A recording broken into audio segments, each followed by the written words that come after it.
समस्त सुधीजनों को सादर नमस्कार।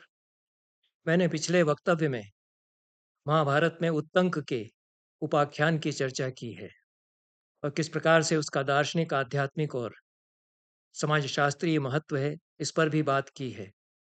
उसके पहले मैंने उत्तंक को किस प्रकार से भगवान श्री कृष्ण विश्वरूप अपना दिखाते हैं और गीता का उपदेश भी देते हैं, इस पर भी बात की है।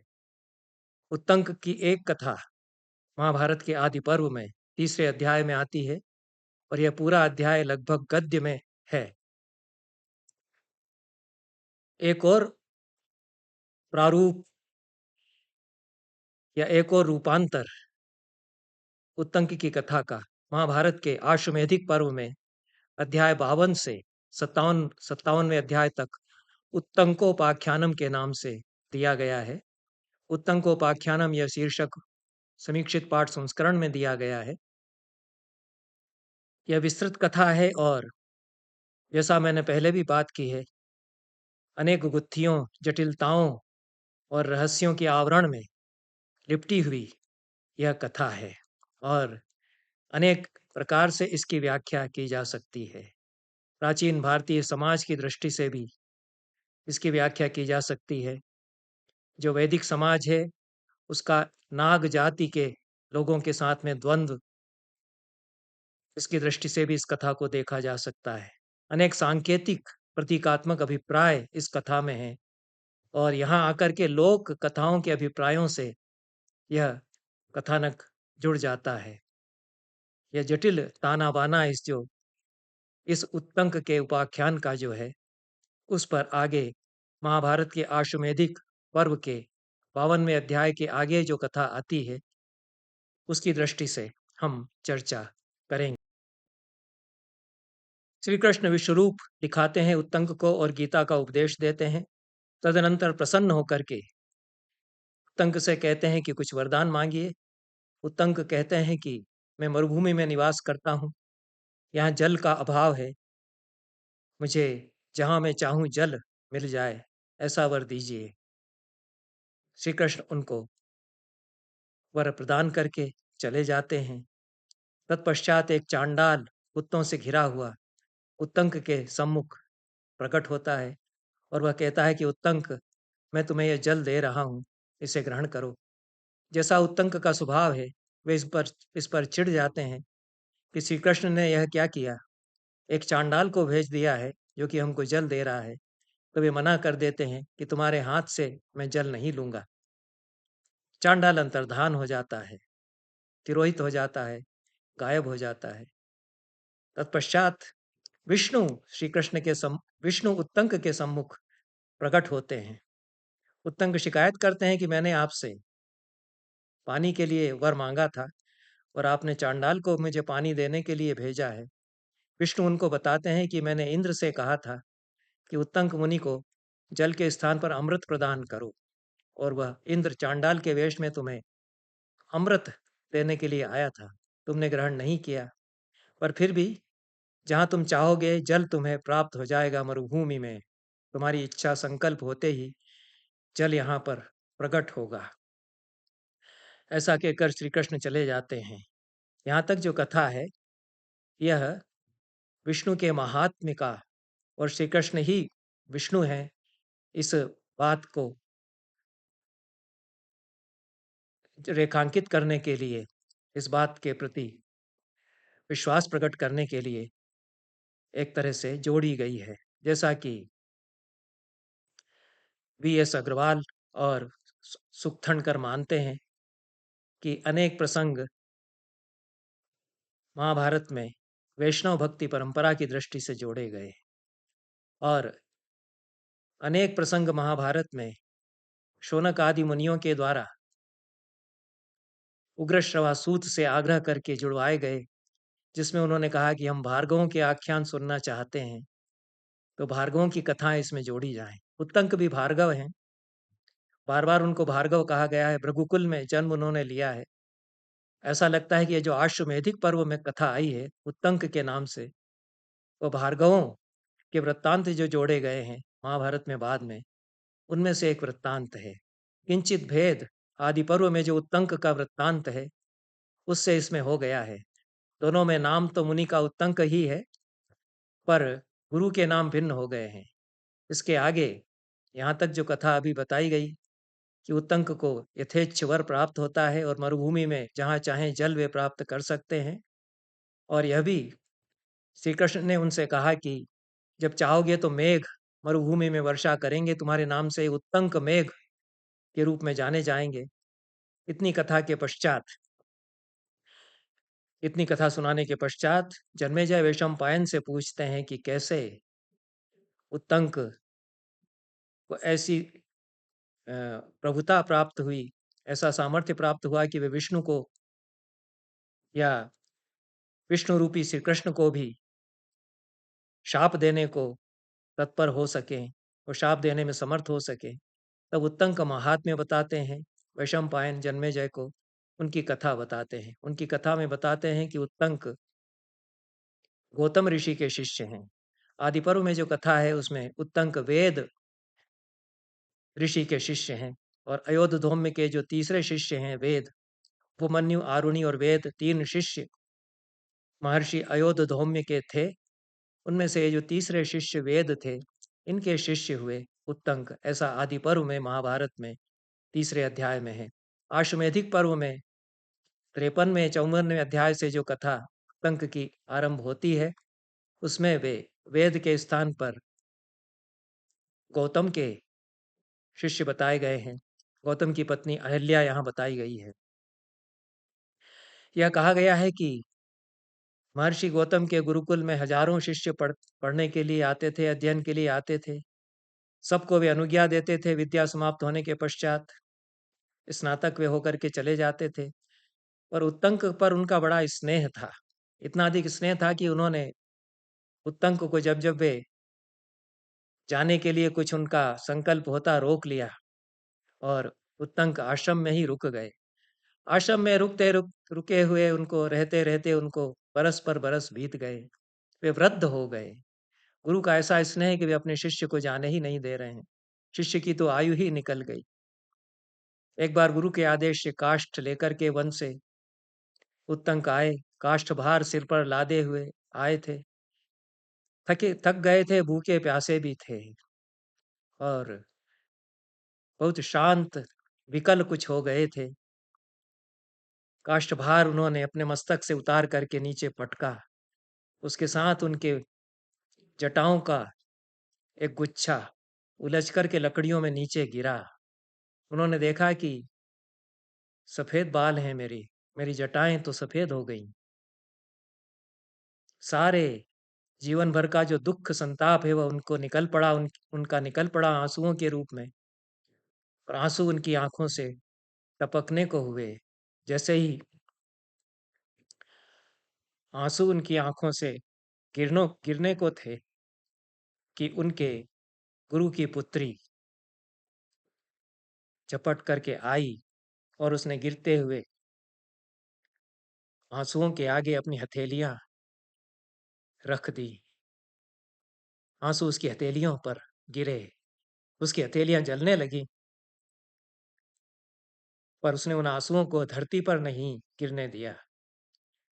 महाभारतकार कहते हैं कि ब्रह्मचारी उत्तंक के आंसू थे, दुख के व्यथा के आंसू थे, धरती नहीं झेल पाती। गुरु का प्रताप था कि उनकी पुत्री ने सह लिया उनकी गर्मी को। ऐसी उष्णता, ऐसी गर्मी उनके आंसुओं के भीतर थी।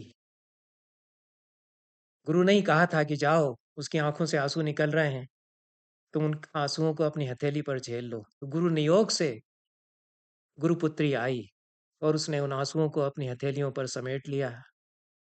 तब गुरु आए। उत्तंक से उन्होंने पूछा कि उत्तंक वत्स, तुम्हें क्या दुख है? उत्तंक ने कहा कि भगवान, मैं यहाँ वृद्ध हो गया रहते रहते, आपने अनुज्ञा नहीं दी। मैं कब स्नातक होकर के गृहस्थाश्रम में प्रवेश करूंगा? जीवन मेरा निकल गया, वृद्धावस्था ही आ गई यहाँ रहते रहते, मुझे पता ही नहीं चला। शतम वर्षाणी, ऐसा बार बार यहाँ कहा गया है, तो अनेक वर्षों के अर्थ में है। कई कई वर्ष बीत गए, वृद्ध हो गए, परिश्रम करते करते भी वृद्ध हो गए। तब गौतम को भी लगा कि मैंने अपने स्नेह के कारण, अपने इस शिष्य के प्रति वात्सल्य के कारण इसके साथ कुछ अति कर दी है और इसको जाने नहीं दिया। वो कहते हैं कि ठीक है, मेरे वरदान से तुम फिर से युवा हो जाओ, मेरी पुत्री का पाणी ग्रहण करो। उन्होंने अपनी पुत्री का विवाह उत्तंक के साथ किया। उत्तंक फिर से षोडश वर्षीय युवा हो गए। षोडश वर्षीय युवा हो गए। उन्होंने गुरुपुत्री के साथ पाणी ग्रहण किया। गुरु से अनुज्ञा मांगी और पूछा कि आपके लिए मैं क्या प्रिय करूं। गुरु ने कहा कि मुझे तुमसे कुछ नहीं चाहिए। गुरु भार्या से जाकर के पूछो। उत्तंक गुरु की पत्नी अहिल्या के पास जग गए। अहिल्या से उन्होंने पूछा कि हे माता, यहाँ पर मातृवत संबंध है। अहिल्या भी बहुत स्नेह करती हैं उत्तंक के ऊपर पुत्र के समान। उससे पूछते हैं अहिल्या से कि मैं आपके लिए क्या प्रिय करूं। अहिल्या कहती हैं कि वत्स, मुझे कुछ भी नहीं चाहिए। गुरु ने तुम्हें अनुज्ञा दे दी, तुम यहाँ से जाओ प्रसन्न होकर के और सानंद रहो। उत्तंक फिर आग्रह करते हैं तो अहिल्या कहती हैं कि यदि तुम्हारा ऐसा ही आग्रह है तो राजा सौदास की जो पत्नी मदयंती है, उसके कानों में दिव्य कुंडल है, वे मुझे ला करके दे दो। उत्तंक चल पड़ते हैं और सौदास के पास पहुंच जाते हैं। सौदास तो शाप से ब्रह्म राक्षस हो चुके हैं, वे मांसभक्षी हो चुके हैं। इधर गौतम अहिल्या से पूछते हैं कि तुमने क्या काम बता दिया मेरे बेटे के समान उत्तंक को, जो कि अब मेरा दामाद जामाता हो चुका है। अहिल्या ने कहा कि मैंने बार बार आग्रह करने पर उसको सौदास की पत्नी के कुंडल लाने के लिए कह दिया है। तो गौतम चिंतित होते हैं कि ऐसा तुमने कैसे कह दिया है। कह दिया, सौदास तो शाप से राक्षस हो चुका, वह मांस भक्षी है, नरभक्षी है वह, और वह खा जाएगा हमारे दामाद को। अहिल्या कहती हैं कि आपके प्रभाव से ऐसा कुछ नहीं होगा। सौदास के पास पहुंचते हैं उत्तंक। सौदास कहते हैं कि तुम अच्छे आ गए, मेरा छठा दिन है उपवास का, मैं तुमसे पारणा करूंगा, उपवास अपना पूरा करूंगा तुमको खाकर। उत्तंक कहते हैं कि ऐसा है, मैं गुरु के लिए कुछ गुरु दक्षिणा के रूप में जो मुझे देय है उसको मांगने आपसे आया हूँ, वो मुझे दे दीजिए, उसको मैं गुरु के पास जाकर के दे दूं। उसके बाद आप मुझे खा लीजिएगा, मैं लौट करके आ जाऊंगा आपके पास। सौदास से उनका संवाद होता है। सौदास पहले तो निषेध करते हैं कि वे कुंडल नहीं दिए जा सकते। उत्तंक आग्रह करते हैं। तब सौदास कहते हैं कि ठीक है, जाकर के मदयंती से मांग लो। उत्तंक सौदास की रानी मदयंती के पास चले जाते हैं। मदयंती का अद्भुत रूप है, अद्भुत ही उसके कुंडल हैं। उत्तंक का स्वागत सत्कार करती है, पूछती है मैं आपके लिए क्या प्रिय करूं। उत्तंक कहते हैं कि मुझे अपने कुंडल दे दीजिए। मदयंती कहती है कि मैं कैसे मान लूं कि मेरे पति ने ही तुम्हें भेजा है, कुछ अभिज्ञान ला करके दो। तब उत्तंक फिर सौदास के पास जाते हैं और वो कहते हैं कि वह तो कह रही हैं कि कुछ अभिज्ञान ला करके, पहचान ला करके बताओ कि मेरे पति ने ही तुम्हें भेजा है। सौदास उत्तंक से कहते हैं कि मेरी ओर से मदयंती से मेरा यह वचन कह देना। वे अपना वचन सुनाते हैं। न चैवेषा गति क्षेम्या, न चान्या विद्यते गति, एतन्मे मतमाज्ञाय प्रयच्छ मणिकुंडले। यह गति भी मेरे लिए क्षेम कर नहीं है और कोई दूसरी गति भी नहीं है। यह मेरा मत सुन करके, जान करके मणिकुंडल तुम उत्तंक को दे दो। मेरा यह संदेश मदयंती से कहना, वह समझ जाएगी और मणिकुंडल दे देगी। उत्तंक जाते हैं और यही संदेश राजा सौदास का, जो कि राक्षस हो गए हैं, ब्रह्म राक्षस हो गए हैं, सुना देते हैं मदयंती को। मदयंती उनको कुंडल अपने उतार करके देती है, बार बार चेताती है कि इसके पीछे नाग लोग लगे हुए हैं। ये दिव्य कुंडल है, इनका अद्भुत प्रभाव है और इसको बहुत सावधानी से ले जाना, कृष्ण मृग के चर्म में बांध करके ले जाना और सदैव रक्षा इसकी करना।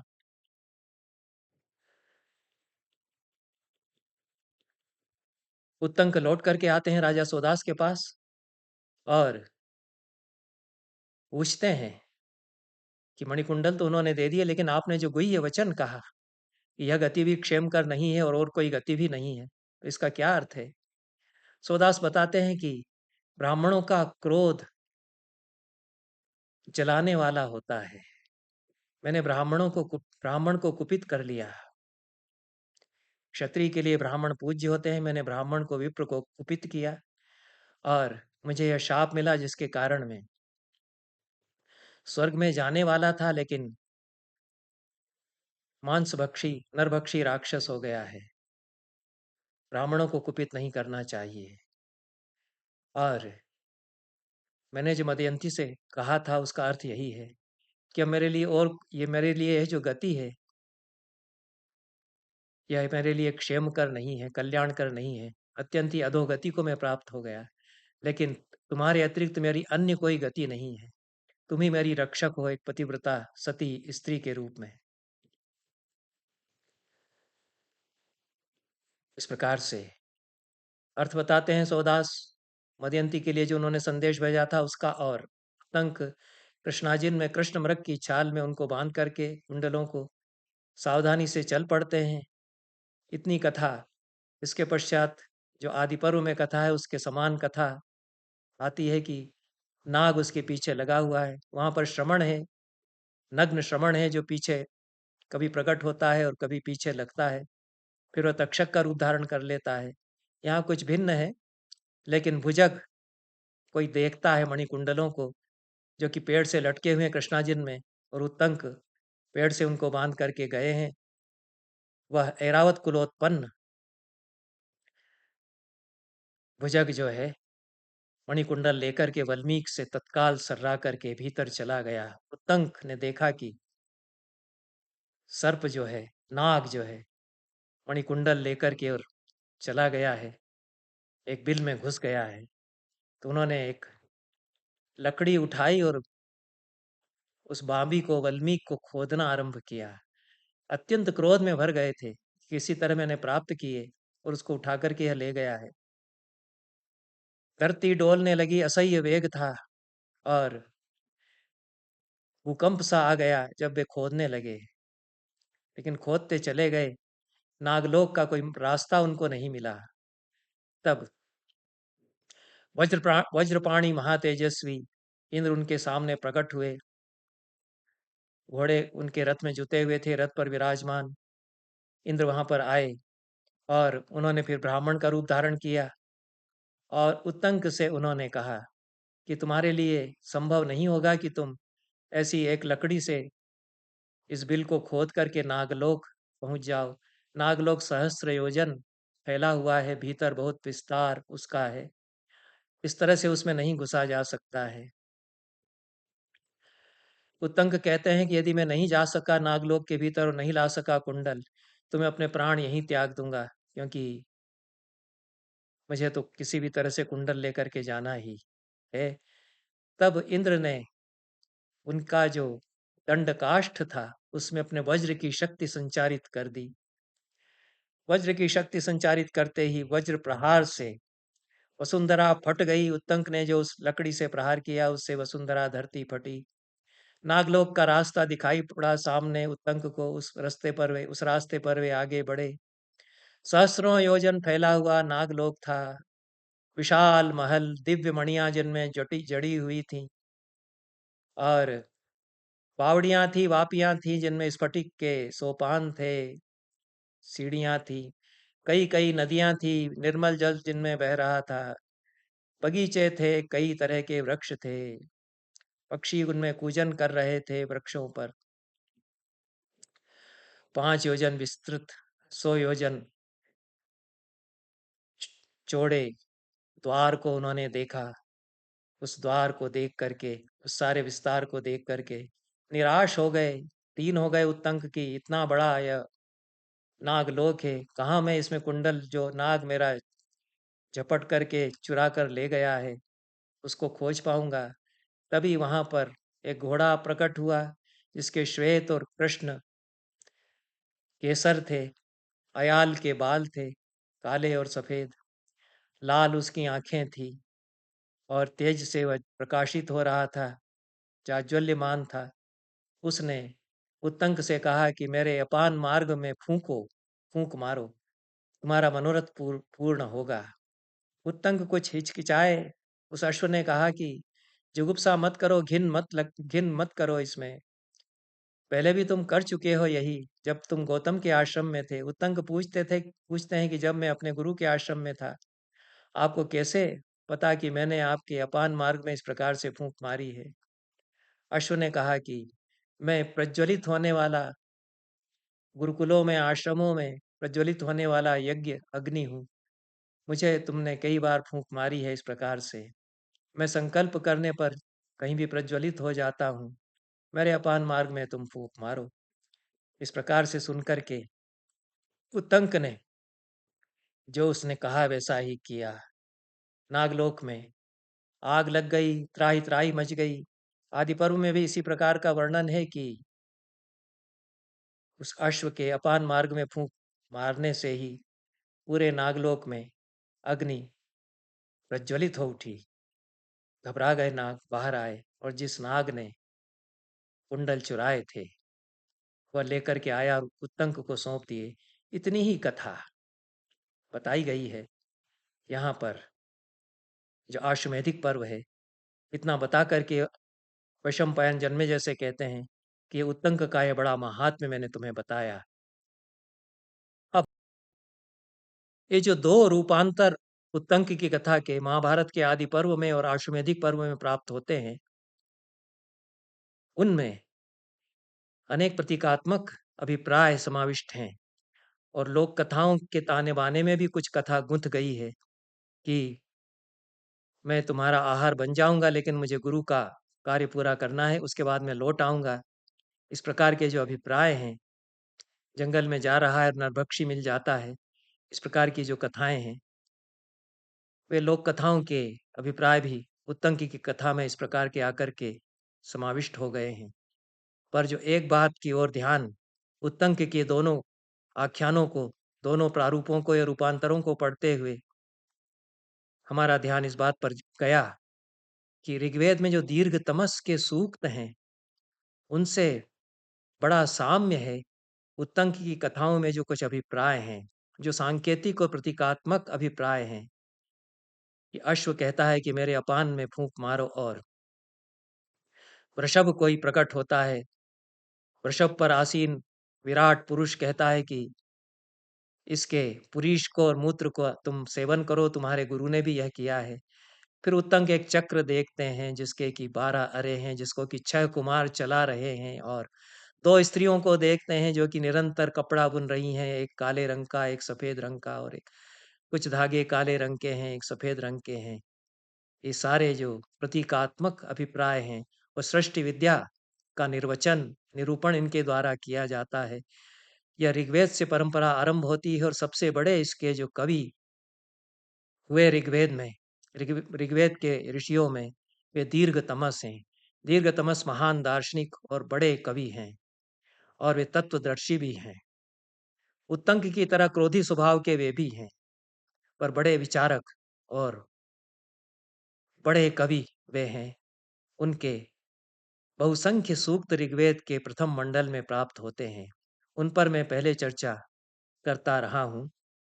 संक्षेप में यहाँ पर जो दीर्घतमस अपने सूक्तों में इस प्रकार के सांकेतिक अभिप्राय प्रकट करते हैं, उनका कैसे संबंध जुड़ता है उत्तंक की कहानी में। ये जो मोटिव्स और सिंबल्स आते हैं, ये जो अभिप्राय और प्रतीक आते हैं, ऋग्वेद के 140वें सूक्त के 9वें मंत्र में दीर्घतमस कहते हैं कि कृष्ण वर्ण का द्रुत गति अश्व है, वो माता की ओढ़नी चाटता चला जा रहा है। यह वर्णन है, अग्नि का वर्णन है। और माता धरती है, धरती की ओढ़नी उसकी सारी हरियाली है, वनस्पतियां वन है। अग्नि उनको जीभ से लपलपा करके चाट रहा है। अग्नि आग जल रही है, दावाग्नि जंगलों को खत्म कर रही है। उस परिदृश्य का यह वर्णन है। पृथ्वी का आवरण वृक्ष और वनस्पतियां हैं। अग्नि का मार्ग श्याम वर्ण बताया गया है। धूम अग्नि का मार्ग है। इसकी चर्चा यहाँ पर करते हैं। इसी सूक्त में 12वें मंत्र में दीर्घतमस रथ के लिए, नाव बनाने के लिए काष्ठ प्रदान करने की प्रार्थना करते हैं। और नाव के संदर्भ बार बार उनके सूक्त में आते हैं। नाव के संदर्भ जो है, नाव खेना, सागर के पार करना, इस सृष्टि की जो यात्रा है, भव सागर की जो यात्रा है, उसके भी प्रतीक बन जाते हैं। अग्नि की उपासना नाव से उस पार जाने के लिए नौका खेने के समान है, ऐसा वे कहते हैं। अग्नि माताओं को अग्नि माताओं में प्रविष्ट होकर दीप्तिमान होता हुआ ऐसा अग्नि का स्वरूप वे देखते हैं। मेघों की चर्चा करते हैं। यहाँ भी उत्तंक की कथा में जब तुम संकल्प करोगे तो मेघ आएंगे और वर्षा करेंगे। तो मेघ के भीतर जल होना, मातृगर्भ शब्द का प्रयोग यहाँ पर करते हैं दीर्घ तमस। मेघ में अग्नि है विद्युत के रूप में, यह वे कहते हैं। 143वें सूक्त में प्रथम मंडल में वे परम व्योम की चर्चा करते हैं और कहते हैं कि अग्नि की प्रज्ञा के बल से धरती और आकाश चमक उठते हैं। सजायमानः परमे व्योमन्याविरग्निरभवन् मातरिश्वने अस्य कृत्वा समिधानस्य मज्मना प्रद्यावा शोचिः पृथ्वी अरोचयत्। अद्भुत बिंबों की सृष्टि प्रतीकात्मक अपने आख्यानों में दीर्घ तमस करते हैं। अस्य त्वेषा अजरा अस्य भानव सुसंदृशः सुप्रतीकस्य सुद्युतः भात्वक्षसो अत्युक्तुर्न सिंधवोग्ने रेजन्ते अस संतो अजराः। रात बीतने पर उजाले में तराशी हुई नदियों की तरह अग्नि की कंपायमान प्रभा तरलित होती है, अनिद्रित और अजर, ऐसा वे कहते हैं। सब उससे पूछते हैं, वह किसी से नहीं पूछता। उसकी प्रज्ञा से सहायता पाता हुआ मनुष्य सदा अदृप्त बना रहता है। तमित तमित पृच्छन्ति न सिमो विपृच्छति स्वेनेव धीरो मनसा यदग्रभीत न मृष्यते प्रथमं नापरम वचोस्य कृत्व सचते अप्रद्रपितः। यह 145वें सूक्त के दूसरे मंत्र में कहते हैं। इसी सूक्त के 5वें मंत्र में कहते हैं कि अग्नि ही ऋतचित है और वही सत्य है। ये जो अग्नि विद्या यहाँ आती है और अग्नि यहाँ प्रकट होते हैं उत्तंक के सामने बार बार। 146वें मंत्र 146वें सूक्त के तीसरे मंत्र में दीर्घ तमस कहते हैं। समान वत्स की देखरेख करती हुई दो धेनुएं चारों ओर घूम रही हैं। दो धेनुएं रात और दिन हैं, दोनों का वत्स अग्नि है या सूर्य है। 147वें सूक्त के पहले मंत्र में वे कहते हैं कि ऋत के गान में देवहण प्रहर्षित होते हैं। साम या मंत्र ऋत और वैश्विक नियम है और देवता वैश्विक काल का ऋत का अनुसरण करते हैं। 149वें सूक्त में प्रथम मंडल में सृष्टि चक्र का प्रतिपादन करते हैं दीर्घ तमस। और यह सृष्टि चक्र उत्तंक की कथा में भी आदि पर्व में जो है उसमें आता है। उत्तंक सृष्टि चक्र को देखते हैं जिसमें कि 12 हरे हैं और 6 कुमार उसको चला रहे हैं। इस प्रकार से प्रतीकात्मक रूप से सृष्टि का आख्यान करते हैं। गाय चक्कर लगा रही है चारों ओर, ऐसा कहते हैं। गाय यहाँ पर धरती है, धरती सूर्य के चारों ओर चक्कर लगा रही है, ऐसा वे कहते हैं। और विष्णु के 3 पगों की चर्चा दीर्घ तमस करते हैं। विष्णु संबंधी सूक्त भी उनके हैं। यह जो सूर्य के उदय और मध्याह्न और सायंकाल में 3 गतियां हैं, उनका वर्णन दीर्घ तमस करते हैं। और एक लंगड़ी गाय को हाँकता है पानी की ओर, जो बिना पैरों के घूम रही है और सूर्य उसको हाँक रहा है। सूर्य के चारों ओर वह घूमती है, वह पानी की धुरी पर घूम रही है, ऐसा कहते हैं। यह एक संचित मांस मांस को शस्त्र से काटता है सूर्य, ऐसा वे एक मंत्र में कहते हैं। पृथ्वी का संचित मांस उसकी हरियाली है। सूर्य अपने किरणों से उसको सुखाता है, इसे विभक्त करता है। सूर्यास्त के समय एक ने गोबर हटा दिया है, ऐसा कहते हैं। सूर्यास्त सांझ के समय गोबर का हटाना अंधकार का हटाना है। यह जो सृष्टि चक्र की गतिविधियां हैं सूर्य के उदय और अस्त के समय की, उनका वर्णन वे पृथ्वी को गाय बता करके और करते हैं। 161वें सूक्त में वे कहते हैं 13वें मंत्र में, संवत्सर की अंतिम रात्रि में सोई किरणों को नए संवत्सर का सूर्य जगाता है। यह डाग स्टार का वर्णन ज्योतिष शास्त्र के अनुसार इसमें माना गया है। यह अश्व का वर्णन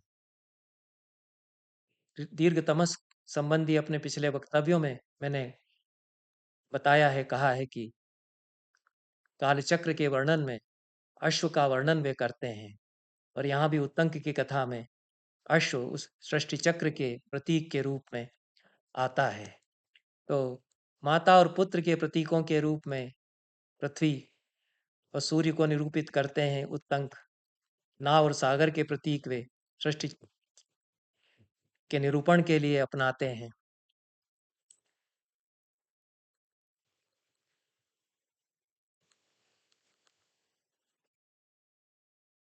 ऋग्वेद के प्रथम मंडल के 161वें सूक्त में 5वें मंत्र में दीर्घतमस कहते हैं कि ज्ञानी जन 7 धागों को बुन रहे हैं। यहाँ ज्ञानी जन देवगण हैं। वे मनस प्राण पृथ्वी जल तेजस वायु और आकाश, इन 7 तत्वों से 7 धागों के संसार का, सृष्टि का ताना बाना बुन रहे हैं। और यह संसार इस प्रकार से निरंतर फैल रहा है, विकास उसका हो रहा है, क्योंकि निरंतर यह ताना बाना बुना जा रहा है। उधर जो दिन रात के धागों से वस्त्र बुने जा रहे हैं, वे भी निरंतर बुने जा रहे हैं और फैलते चले जा रहे हैं। ये जो ब्रह्मांड प्रसारित हो रहा है, इसकी परिकल्पना एक प्रकार से दीर्घतमस प्रस्तुत करते हैं। 7वें मंत्र में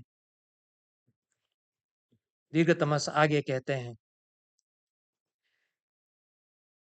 यह ब्रवीतु य ईमंग वेदास्य वामस्य निहितं पदं वैः शीर्ष्णा क्षीरम दुहृते गावो अस्य बब्रिम वसाना उदकम पदापुः। यहाँ भी गाय का प्रतीक है, और गोदोहन के द्वारा ये जो सृष्टि विद्या है उसकी ओर संकेत किया गया है।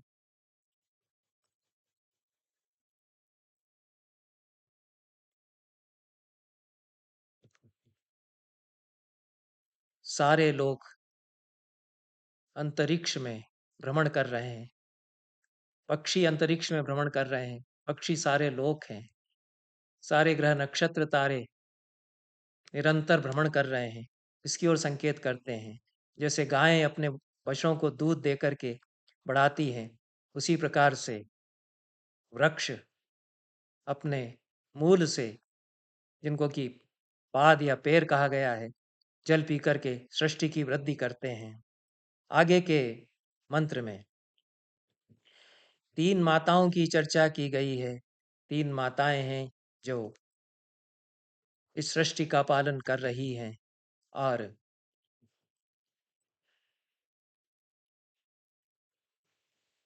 एक ऊपर है, एक नीचे है, एक बीच में है। ये सारे जो विभिन्न प्रकार के प्रतीकों के द्वारा सृष्टि का आख्यान दीर्घतमस करते हैं। 10वें मंत्र में वे 12 अरों वाले और